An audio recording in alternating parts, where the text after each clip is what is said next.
ಈ ವರ್ಷ 80 ರೂಪಾಯಿ 100 ರೂಪಾಯಿ ಸರ್ ಕೆಜಿ ಅವರೇಕಾಯಿ. ಹೋದ ವರ್ಷ ಪರವಾಗಿಲ್ಲ ಬಿಸ್ನೆಸ್, ಈ ವರ್ಷ ತುಂಬ ಸ್ಲೋ ಇದೆ ಬಿಸ್ನೆಸ್. ಎಲ್ಲಿ ನೋಡಿದ್ರೂ ಅವರೆಕಾಯಿ ರಾಶಿ ಕಾಣ್ತಿರೋದು ಚಿಕ್ಕಬಳ್ಳಾಪುರದಲ್ಲಿ. ಹೌದು, ಅವರೆಕಾಯಿ ಮಾರಾಟಕ್ಕೆ ಖ್ಯಾತಿಯಾಗಿರೋ ಚಿಕ್ಕಬಳ್ಳಾಪುರದ ಗಂಗಮ್ಮಗುಡಿ ರಸ್ತೆಯಲ್ಲಿ ಸಂಕ್ರಾಂತಿ ಹಬ್ಬ ಮತ್ತು ಸೀಸನ್ ಆಗಿರುವುದರಿಂದ ಈಗ ಅವರೆಕಾಯಿಯದ್ದೇ ಹವಾ. ಎಲ್ಲೆಡೆ ಸುಲಭವಾಗಿ ಅವರೆಕಾಯಿಗಳು ಸಿಗ್ತಿವೆ. ಇದರಿಂದ ಗೃಹಿಣಿಯರು ತರಹೇವಾರಿ ಅವರೆಕಾಯಿಯ ಖಾದ್ಯಗಳನ್ನು ತಯಾರು ಮಾಡಿ ಮನೆ ಮಂದಿಗೆಲ್ಲ ಉಣಬಡಿಸ್ತಿದ್ದಾರೆ. ಇದರಿಂದ ಮಾರುಕಟ್ಟೆಯಲ್ಲಿ ಅವರೆಕಾಯಿಗೆ ಬೇಡಿಕೆ ಹೆಚ್ಚಾಗಿದ್ದು, ಕೆಜಿ ಅವರೆಕಾಯಿಗೆ 80 ರೂಪಾಯಿಯಿಂದ 100 ರೂಪಾಯಿ ಬೆಲೆ ಬಂದಿದೆ.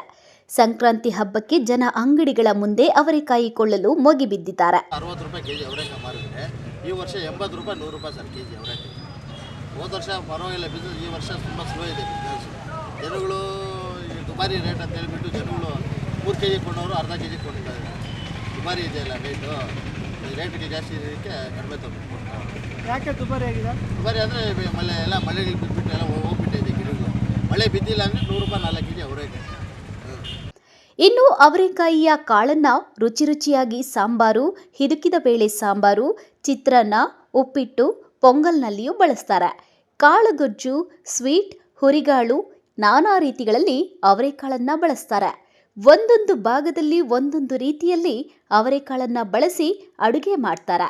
ಇದರಿಂದ ಅವರೆಕಾಯಿ ಸೀಸನ್ ಹಾಗೂ ಸಂಕ್ರಾಂತಿ ಹಬ್ಬದ ಹಿನ್ನೆಲೆ ಜನ ಮುಗಿಬಿದ್ದು ಅವರೆಕಾಯಿ ಖರೀದಿ ಮಾಡ್ತಿದ್ದಾರೆ.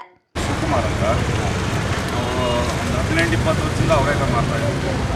ಹಿಂದಿನ ವರ್ಷಕ್ಕೂ ಈ ವರ್ಷಕ್ಕೂ ತುಂಬ ಡಿಫ್ರೆನ್ಸು. ಹಿಂದಿನ ವರ್ಷ ಈ ಟೈಮಲ್ಲಿ 40 ರೂಪಾಯಿ, 50 ರೂಪಾಯಿ, 60 ರೂಪಾಯಿ. ಈ ವರ್ಷ ನಿನ್ನೆ ಪೂರ್ತಿ 100 ರೂಪಾಯಿ ಮಾಡ್ತೀವಿ. ಈಗ ಬೆಳಗ್ಗೆ 100 ರೂಪಾಯಿ ಮಾಡ್ತೀವಿ. ಈಗ 80 ಮಾಡ್ತಾ ಇದ್ದೀವಿ. ನಾಳೆ ಏನಾಗುತ್ತೋ ಗೊತ್ತಿಲ್ಲ. ರೈತರಂತೂ ಬೆಳೆದಿದ್ದು, ಈ ವರ್ಷ ರೈತರು ಬೆಳೆದಿದ್ದು, ಜನಗಳು ತಿನ್ನುವಷ್ಟು ಬೆಳೆದಿದ್ದು. ಮಳೆ ಬಂದು ಹೂವು ಪಿಂದೆ ಎಲ್ಲ ಉದ್ದೋಗಿ ಹುಳ ಬಿದ್ದು ಅವರೆಕಾಯಿ ಡಿಮ್ಯಾಂಡ್ ಆಗಿದೆ. ಸೋಮೇನಹಳ್ಳಿಯಲ್ಲಿ ಡೈಲಿ 8 ಟನ್ನು 10 ಟನ್ ಬರ್ತಾಯಿತ್ತು ಅವರೆಕಾಯಿ. ಈಗ ಬರ್ತಾಯಿಲ್ಲ, 2.5-3 ಟನ್ ಬರ್ತಿತ್ತು. ವ್ಯಾಪಾರ ಸ್ವಲ್ಪ ಜಾಸ್ತಿ. ನಾವು ಬಂಡವಾಳ ಜಾಸ್ತಿ ಹಾಕಬೇಕು, ನಮಗೆ ಲಾಭ ಕಮ್ಮಿ ಇದೆ. ಹಿಂದಿನ ವರ್ಷಕ್ಕೂ ಈ ವರ್ಷಕ್ಕೂ ತುಂಬ ವ್ಯತ್ಯಾಸ ಇದೆ. ಈಗ 3 ಕೆಜಿ ತಗೊಳ್ಳೋನು 2 ಕೆಜಿಗೆ ಬರ್ತಾನೆ, 5 ಕೆಜಿ ತಗೊಳ್ಳೋನು 2 ಕೆಜಿಗೆ ಬರ್ತಾನೆ. ಹಂಗಾಗಿ ವ್ಯಾಪಾರ ಡಲ್ ಇದೆ. ನಮಗೆ ಸುಮ್ಮನೆ ಬಂಡವಾಳ ಜಾಸ್ತಿ, ಆದಾಯ ಕಮ್ಮಿ. ಈಗ ಮೊದಲೇ ಹೇಳಿ ಕೇಳಿ ಚಳಿಗಾಲ. ಸಂಜೆಯಾದ್ರೆ ಸಾಕು ಚಳಿಗಾಳಿ ಬೀಸುತ್ತೆ. ಏನಾದರೂ ಬಿಸಿ ಬಿಸಿ ತಿನ್ನೋಣ ಅಂತ ಮನೆಗೆ ಬಂದರೆ ಏನು ತಿನ್ನೋಣ ಅನಿಸುತ್ತೆ. ಆದರೆ ಅಡುಗೆ ಮನೆಗೆ ಬರುವಾಗ ಅವರೆಕಾಯಿ ತಂದರೆ ಮನೆಯಲ್ಲಿ ರುಚಿ ರುಚಿಯಾಗಿ ಅವರೆಕಾಯಿಯ ಅಡುಗೆ ಸವಿಯಬಹುದು ಎನ್ನುತ್ತಾರೆ ಗೃಹಿಣಿಯರು. ಕ್ಯಾಮರಾಮ್ಯಾನ್ ಪ್ರವೀಣ್ ಜೊತೆ ಕಳವಾರ ಅರುಣ್, MMTV ನ್ಯೂಸ್, ಚಿಕ್ಕಬಳ್ಳಾಪುರ.